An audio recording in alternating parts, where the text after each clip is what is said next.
Welcome to our Neurodiversity Scholar Series with Zosia Zaks. For this talk, I've asked Zosia to consider the question, what is ableism? My name is Amy Accardo. I'm from the Rowan University Center for Neurodiversity, a cultural center within Rowan's Division of Diversity, Equity, and Inclusion, with two aims. First, to situate neurodiversity in our DEI initiatives, and second, to value neurodiversity culture. So welcome, Zosia. It would be terrific if you could just tell us a little bit about yourself and jump right into the question, what is ableism? Okay, thank you. Thank you very much for having me. So a little bit about me. I'm an autistic adult. I was diagnosed when I was older at age 33. My professional training is as a rehabilitation counselor. I have worked with autistic and other neurodivergent teenagers and adults for just over 20 years. Currently, I'm helping organizations and schools and businesses figure out how they can create neurodiversity friendly environments and practices. I also teach disability studies courses that look at autism issues through a social justice lens. And so this question today, what is ableism, is a really key question that disability studies courses look at. So what is ableism? In a nutshell, ableism is discrimination against disabled people.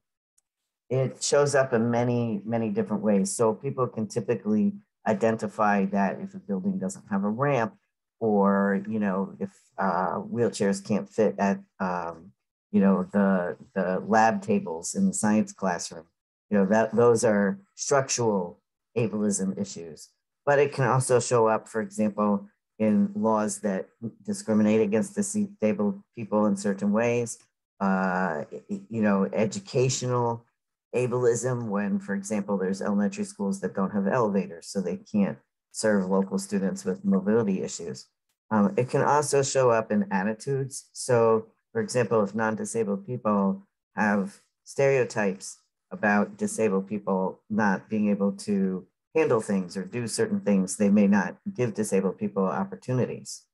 What we're seeing in this picture is wheelchair users protesting the fact that public transit in Philadelphia was not accessible. This is a photo from the 1990s. So sometimes ableism is obvious, we can see it, but oftentimes we can't see it. For example, those attitudes. Explicit ableism is the kinds of ableism that we can see.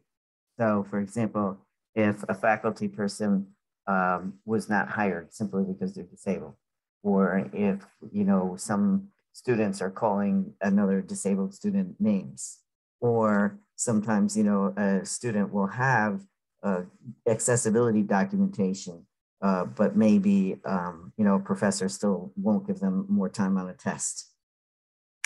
Implicit ableism is a type of ableism that's below the surface, and it's really hard to see. It's all those subconscious judgments and stereotypes and feelings and attitudes. And the key point about implicit ableism is that it's discrimination based on somebody's identity characteristics.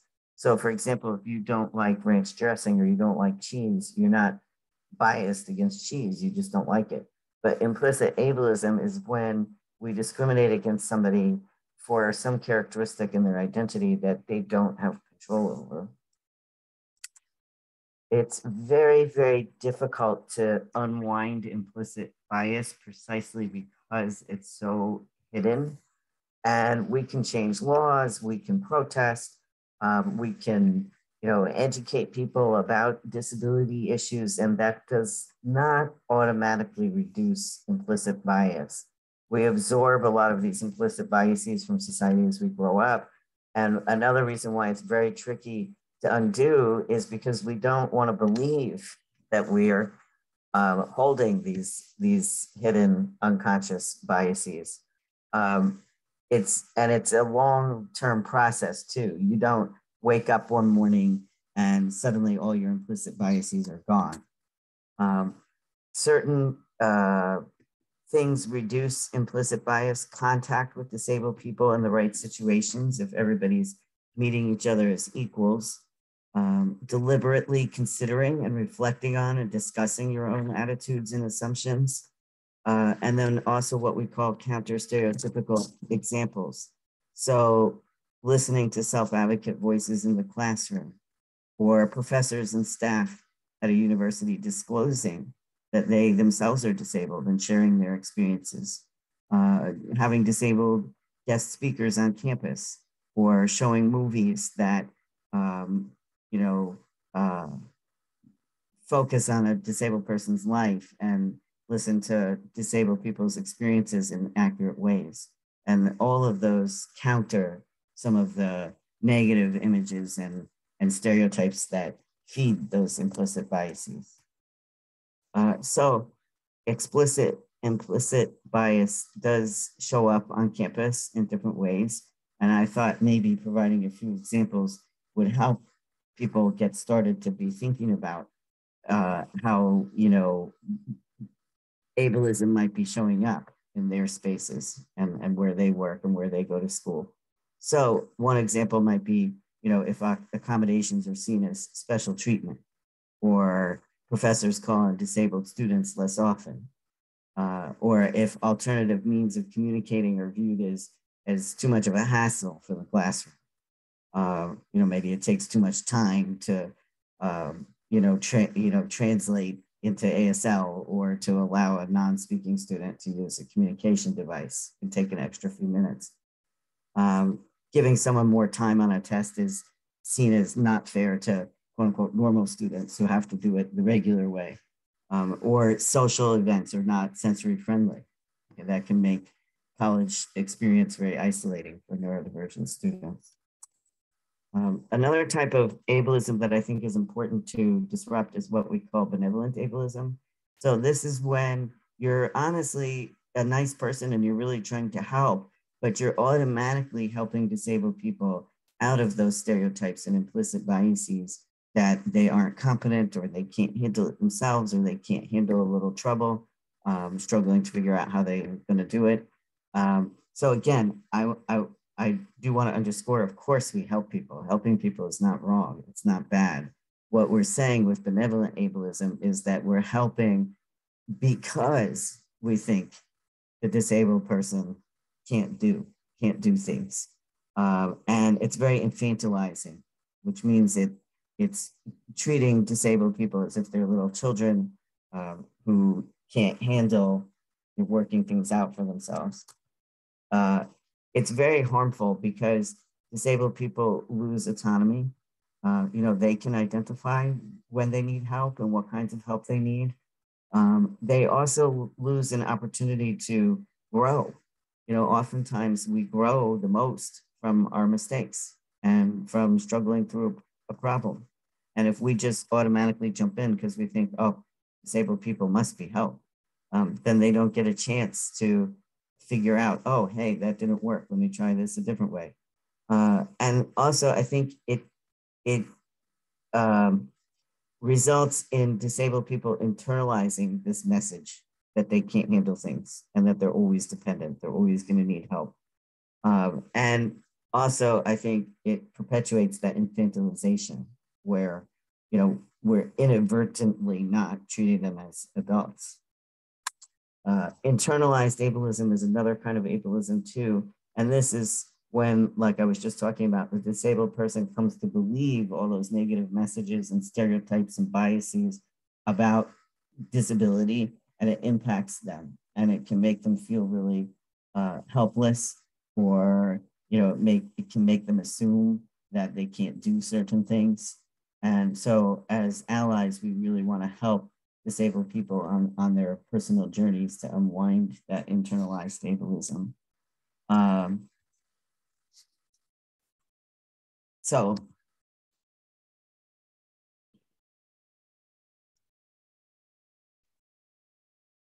let me get to the right slide here. There's a lot that non-disabled allies can do to help counter ableism. I think the biggest thing that you can do is learn from disabled self-advocates and work on those implicit biases in yourself, counter stereotypes, when you see them, you can, in your courses, you can ask your professors to look more closely at disability topics and to include disabled voices in the classroom and in the curriculum. You can do things to make your own home or your dorm or your office or your classroom more accessible. You can speak out when you see problems with ableism. You can go to disability-related events on campus as part of educating yourself. And you can also frequent inclusive businesses. So for example, if there's a local company that's, being sure to hire disabled people or include Braille menus in their restaurant, you can frequent those businesses to show your support. So in summary, we've made some strides. We definitely have. We have reduced ableism, but it's still pervasive, including on college campuses.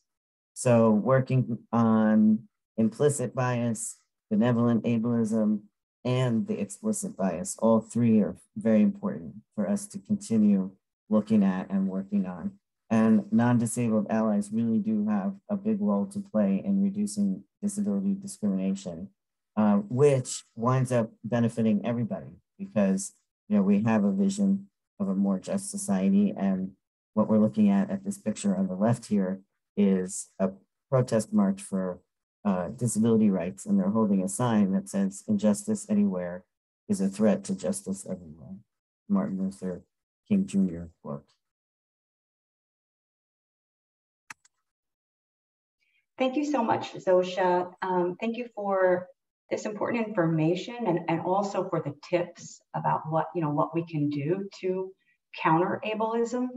As a concluding question, so in addition to what allies can do you have any recommendations for what neurodivergent people who may perhaps be beginning to unpack that they have some internalized ableism or facing a lot of bias could do? Yes, I think the number one thing is to meet other neurodivergent people. That doesn't mean you have to socialize in ways that are uncomfortable for you, but meeting other neurodivergent people really is the best way to undo shame, because when you see other people embracing themselves and creating a life for themselves, you're like, oh, I can do that too. That's great feedback. We want to thank you again for working with us to create this important series of video briefs, and the other video briefs with Zosha are available on our Center for Neurodiversity YouTube channel and also our website if you go to Rowan University and search Center for Neurodiversity. Thank you. Thank you.